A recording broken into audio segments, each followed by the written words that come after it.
उद्योगमंत्री उदय सामंत यांच्या सुरक्षेमध्ये वाढ करण्यात आली आहे। लोकसभा निवडणूक प्रचारादरम्यान यवतमाळ जिल्ह्यात काही अज्ञातांनी उदय सामंत यांच्या कारच्या ताफ्यावरती दगडफेक केली होती। त्यानंतर पोलिसांनी उदय सामंत यांच्या सुरक्षा व्यवस्थेत वाढ केली आहे। अधिक माहितीसाठी जाऊयात, आमचे प्रतिनिधी उदय जाधव आपल्या सोबत आहेत। उदय, काय घडलं होतं सामंतांच्या गाडीच्या ताफ्यासोबत?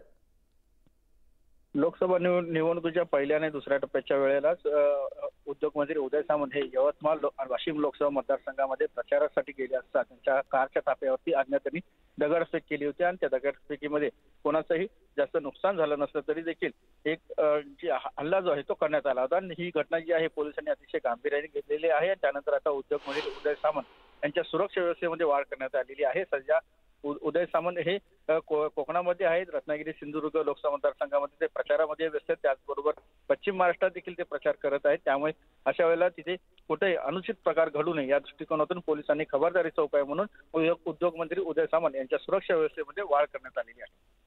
उदय, धन्यवाद या माहितीसाठी।